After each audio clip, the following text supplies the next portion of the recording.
My name is Gino Borchardt, and I am proud to be the stadium announcer for the Texas Wesleyan Rams football team. As the voice of the Rams, it's my privilege to welcome you to this, the fourth edition of the Coach Joe Show and Happy Hour.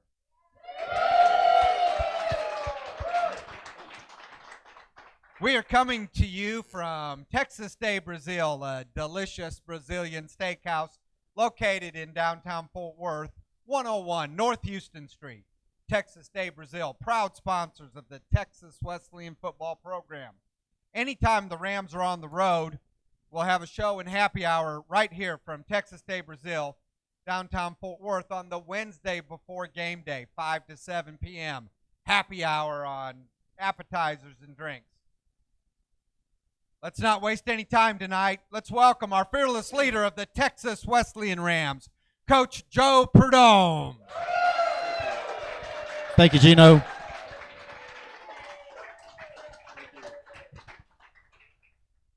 All right, Coach, the Rams traveled to the desert on Saturday and lost a thrilling battle, 42-38. Let's quickly recap the game. Ottawa University, the Spirit of Ottawa, is a top 25 team, undefeated, one of the highest ranked teams in the conference. In the game Saturday night, the lead changed. The lead changed 6 times between the two teams. Late in the fourth quarter, with 4 minutes and 49 seconds left to go in the game, and the Rams down 42-38, the Rams marched down the field in an apparent game-winning drive. With just under 4 seconds left to go in the game, Rams quarterback Donovan Isom hits receiver Collier Ricks at what looks like the goal line. Ricks does not go down and appears to cross the goal line. Coach, take it from there. Well, it was actually, the drive took a minute, it was the last minute and 25 seconds. And our kids started as an 86-yard drive. We go down with 1 timeout. The clock, they had to stop play 3 times to add time back to the clock. There's, I guess, some confusion up top, but none of it favored us, which I thought was a little bit different. We converted a 4th down and 12 with a pass right on their sideline, and that was pretty spectacular considering we were on our own 14-yard line at the time. And Donovan made a really great shot to Collier. He got out of bounds, stopped the clock, hit Cole Maxwell going down the middle. So then we got up to spike the ball, and when we spiked it, we lost 5 seconds off the clock. Somehow it's the longest spike in the history of college football. But it was different. I'll say that. I didn't know time in the desert flew back much faster when we had the ball, but I did get to find that out. So Collier Ricks, Donovan. We have a time for 1 play. There were 8 seconds on the clock. We spiked it with 13 and got up under center. The next play was 8 seconds. So, like I said, it was a 5-second spike. And so we get up, line up for 1 play, call it to Collier Ricks, who's the jump ball guy, hit him right on the goal line. He is literally within 2 to 3 to 4 or 5 inches of the goal line. He gets out of bounds quickly. They brush by him, get a hand on him. And there's now 4 seconds left on the clock, as you see, on the video. And the head linesman runs down, and he, stops the clock. There's some confusion. Their coach, who is obviously a whole lot more persuasive than I am, runs down to the official and finishes the game. He goes down, and he's hollered at him to run the clock and all this. And I wish he'd been on my sideline because I would have run down there too and told him to stop it, but I didn't have that opportunity. But he's waving his arms, and so they run the clock down to 1 second for some reason. I don't know how they did that. So it went from 4 to 1, and we're on the 1. I'm talking, our feet are right there. We had already converted 4 4th down and 2 or less with Donovan doing quarterback sneaks. When you have a 6'5", 262-pound quarterback sneaks a pretty good play for a foot or even 6 inches. So we'd already converted those. So we felt really good about our opportunity. But we get out there, Donovan's getting under center, and they blow the whistle, call it dead, and everybody runs off the field. And I was like, I was just shocked. And so I looked at the head linesman who comes by me, and he says, I said, what's going on? He goes, "Oh, we're going to get the time back on the clock." I said, "All right, cool." So I turned around and look at Kyle. I said, "We're goosing, right? I mean, we're going to go ahead and run our quarterback sneak, right?"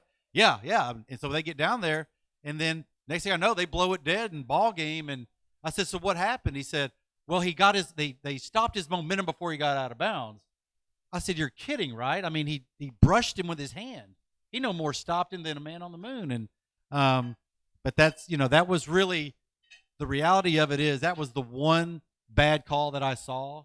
I addressed it with the head of the league officials. I've already gotten a response. They said it was a mistake.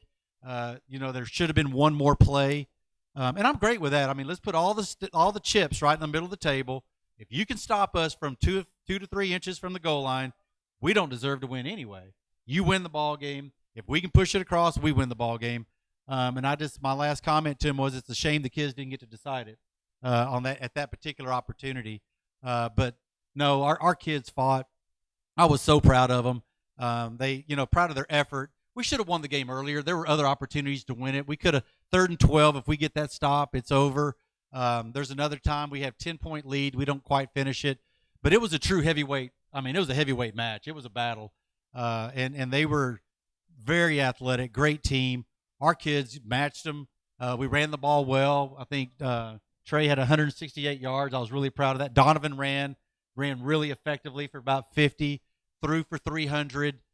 We ran 90 plays to their 70 plays. That's a huge accomplishment against a team like that who has such a vaunted offense. Our defense held the quarterback to his lowest yardage total in 2 years that he's ever had. He threw for 170.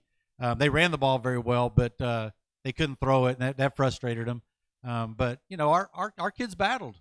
We just made a few mistakes at the wrong time. They made a few mistakes. It was one of those that could go either way, and it's just a shame it came down to that. But we all make mistakes, and I'm not perfect. Nobody's perfect, and the ref made a mistake, and it's just a shame that it affected the game like it did. But you know what? We got to line up, and there's only one place to fix it now, and that's tomorrow on the practice field, and then Saturday in Arkansas.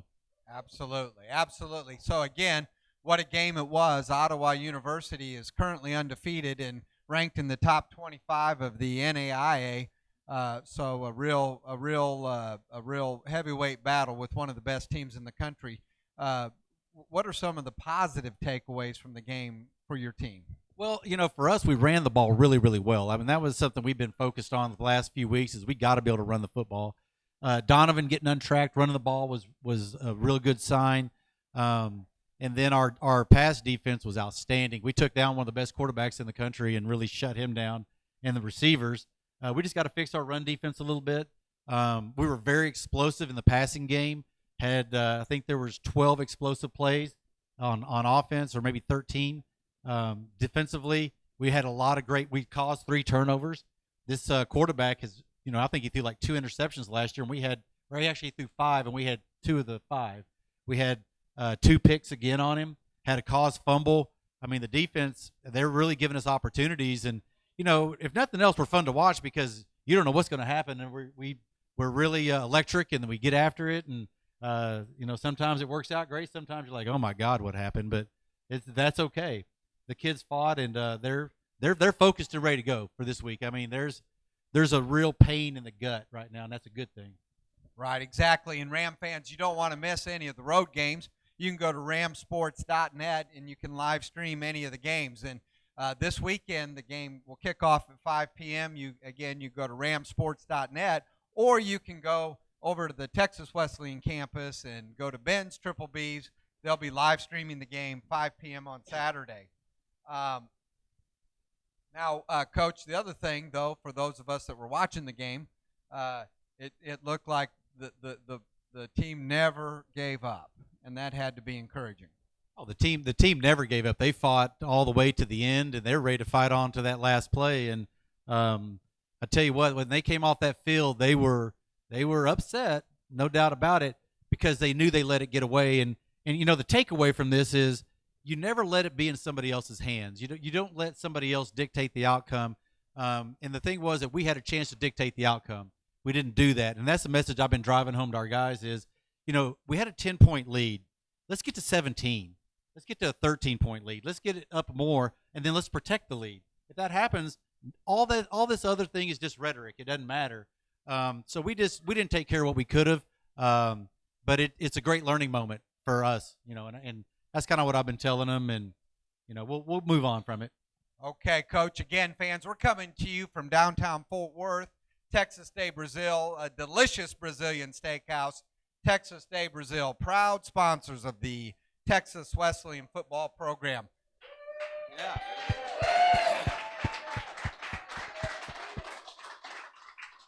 All right, Coach, let's look ahead to this weekend.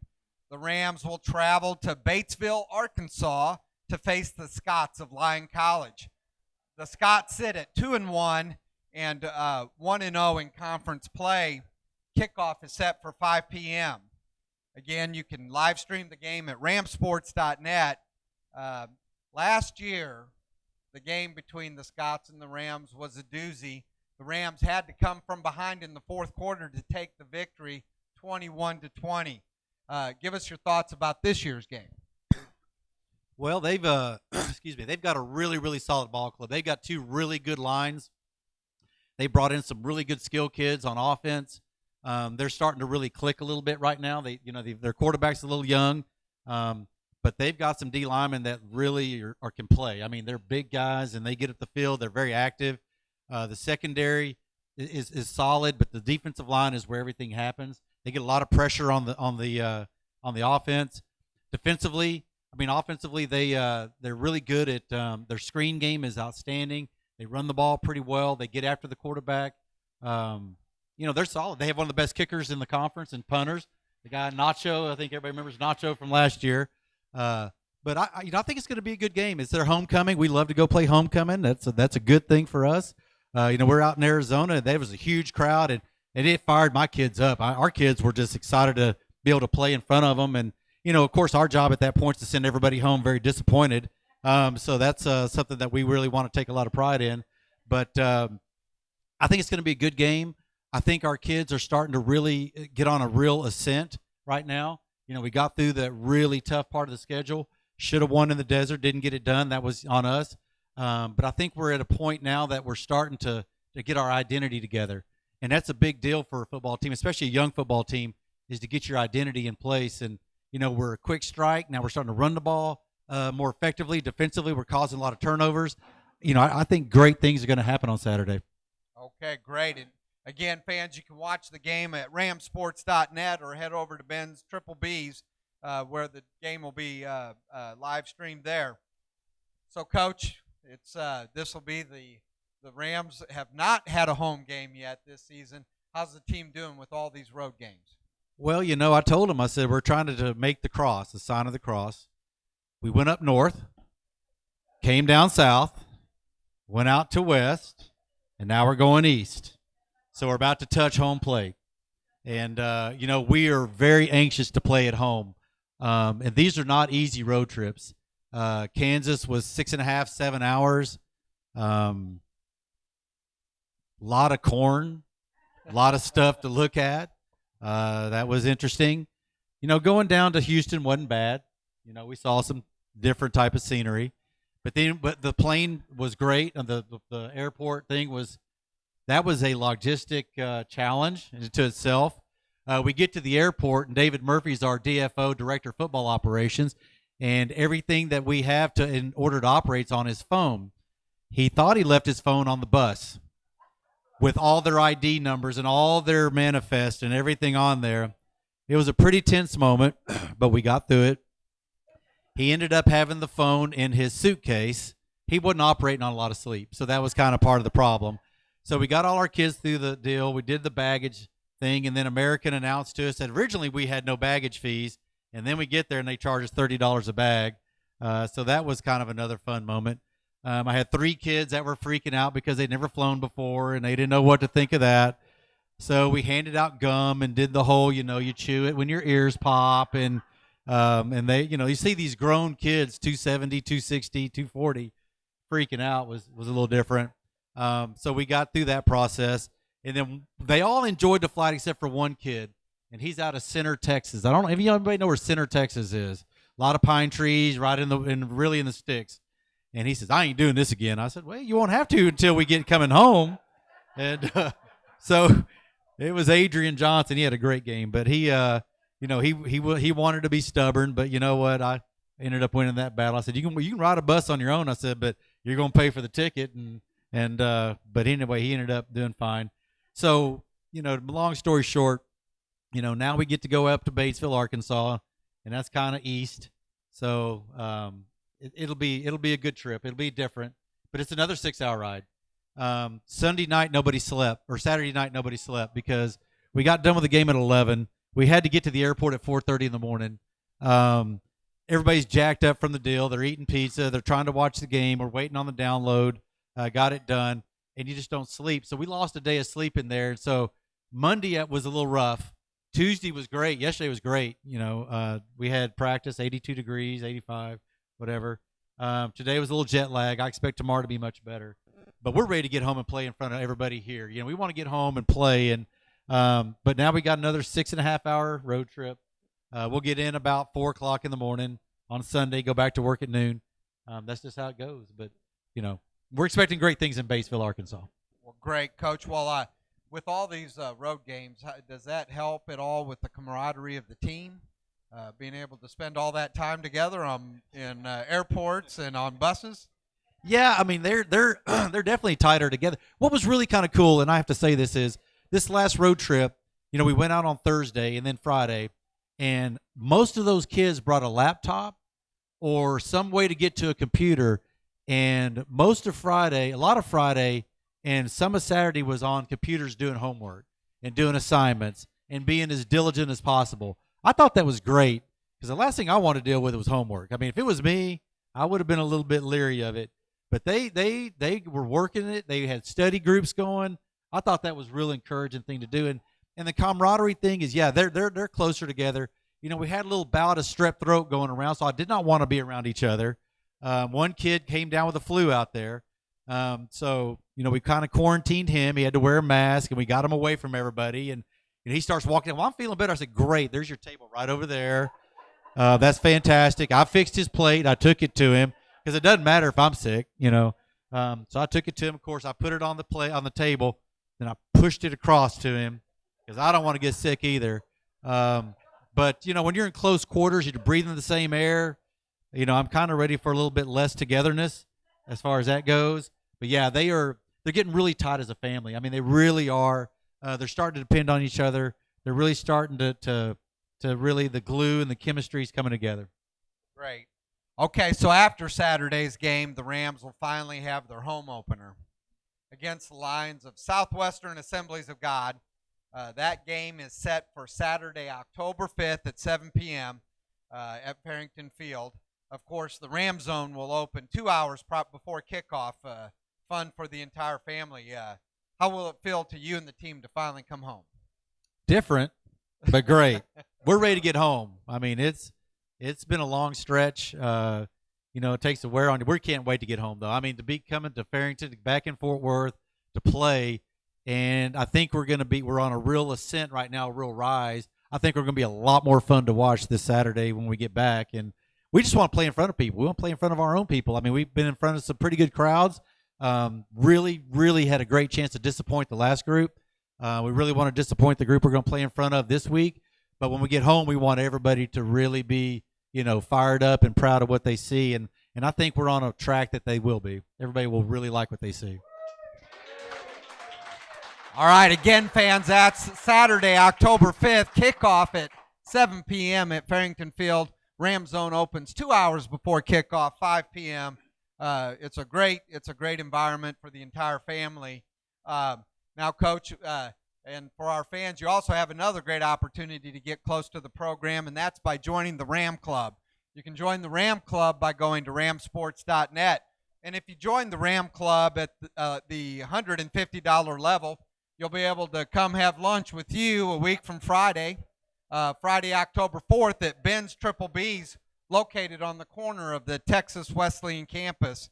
Again, so head to ramsports.net, join the Ram Club today if you haven't done so. And for you, all of you fans that are out there tonight, if you haven't joined the Ram Club, you can see Kenneth over here in the corner, and you can join the Ram Club tonight to make sure you can come to lunch. And what Ben Merritt, the owner of Ben's Triple B's, is going to do for us is for $10, You'll get a sandwich, you'll get some fries, and a beverage of your choice. Adult beverages included. And he's even going to start happy hour at 11:30 a.m. Friday, October 4th. And we'll have plenty of Ram fans over there to break down the Ram football team. So, again, that's Friday, October 4th.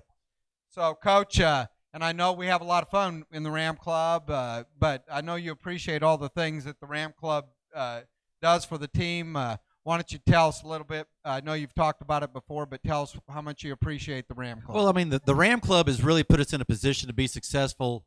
We were able to get them all on campus this past summer. I can promise you, had we played the non-conference schedule last year without the summer program against Houston Baptist and these others, we would have had at least 8 to 9 season-ending injuries just playing them because we wouldn't have matched up physically. The summer allowed us to get our kids stronger, to get them in shape, to be able to withstand that type of schedule, but also to get them, tighter together and able to do some things in the community. We've done a lot of community service.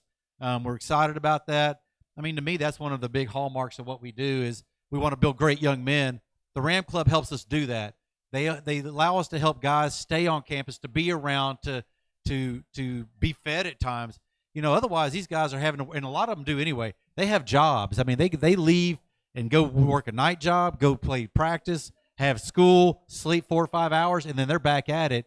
But the Ram Club has bridged the gap on a lot of these guys as far as being able to help them with books, being able to help having some food on campus, be able to help with some of the housing in the summer. And it's just made a big difference in these kids' lives. And when I tell them the stories of who's helping them and how they're being helped, it changes their perspective dramatically. They're like, I don't even know these people. I said, that's right. But they want you to be successful. So it's your time to give back whenever, they've given to you. Your job is to give back whenever you're successful and whenever you build your career. And it's really opened a lot of eyes and got these guys in a situation to where they're gonna go on and take these lessons on, not just for 2 to 3 years, but 10, 15, 20 years down the road. And that's what you're investing in. You're investing in a next generation. And I don't know about y'all, but there'll be a day when I want to retire, and I'm hoping we build a better generation behind us. So we'll see. All right, again, fans, you can head to ramsports.net and join the Ram Club today. We got a packed house here tonight, and so if anybody wants to join the Ram Club tonight, they can see Kenneth over here, and he'll take good care of you. So again, fans, make sure, let's get our calendar straight. This Saturday, September 28th, 5 p.m. kickoff. You can go to ramsports.net or head over to Ben's Triple B's.